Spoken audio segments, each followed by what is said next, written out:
राजपुर एक ऐसा गांव जहां जन्म लेते ही बच्चों की मौत हो जाती है। जब भी उस गांव में कोई बच्चा पैदा होता तो उसका सर धड़ से अलग हो जाता था। बच्चा पहली सांस लेने से पहले ही मर जाया करता है। यहाँ सब बस लड़की होने के लिए दुआ करते हैं। अगर बेटी पैदा हो जाए तो उसके बाप को खुशी का ठिकाना नहीं रहता। और एक दिन राजपुर गाँव में नए पति पत्नी रहने के लिए आते हैं। अनजान पति गाँव में घुसता जा रहा था, तभी अचानक से पत्नी के पेट में तेज दर्द होने लगता है। वह दर्द के मारे बहुत चिल्ला रही थी। उसको बच्चा होने वाला था। तभी उसको हॉस्पिटल में लाया जाता है, पर जिसका डर था वही हुआ। पत्नी को बेटा हुआ और उसका भी सर पल भर में धड़ से अलग हो गया। बेचारा पति अपनी पत्नी और मरे हुए बच्चे को रोते हुए ले जाने लगता है। तभी सामने से राइस्टार बेड के पास आता है और बच्चे का कटा हुआ सर देख उसके होश उड़ जाते हैं। भाई, मैं इस गांव में नया आया हूँ, ये क्या है? बच्चे का सर कटा हुआ कैसे? ऐसा हाल किसने किया? अरे भैया, वही तो हमको सोच में नहीं आ रहा। हाय, मेरे पोटनी को बोछा हुआ। फिर रहस्यमय तरीके से उसका सर फोड़ गया। यह गाँव बहुत बेकार। हाय, मेरी गलती हो गई, कोलकाता से इधर आके ये सुनकर राइस्टार दंग रह गया। अरे ऐसा कैसे हो सकता है? बच्चे का सर धड़ से अलग कैसे हो सकता है? फिर राइस्टार वहाँ से चला जाता है ताकि उसको इसका राज पता चल सके। राइस्टार एक घर के पास से जा रहा था, तभी उस घर में से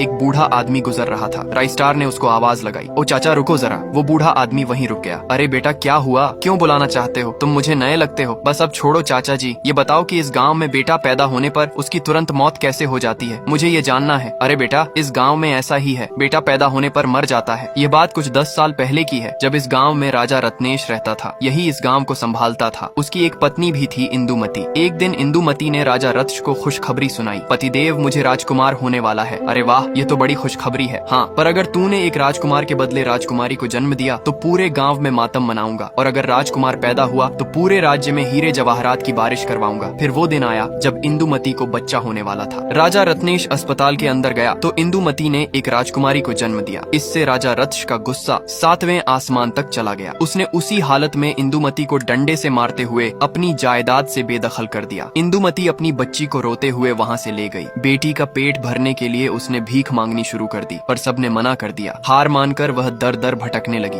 कड़ी धूप में भूख के कारण माँ बेटी तड़पते रहे। मम्मी, मुझे बहुत भूख लगी है, मुझे कुछ सही नहीं लग रहा। जो होना था वही हुआ। इंदुमती की बच्ची भूख से तड़प तड़प कर मर गई। इससे इंदुमती को बहुत बड़ा धक्का लगा। वो एक ब्रिज पर जाकर गाँव की तरफ हाथ करके बोली, राजपुर में जब भी कोई बेटा पैदा होगा उसका सर धड़ से अलग होना निश्चित है। और यह श्राप देकर इंदुमती ने आत्महत्या कर ली।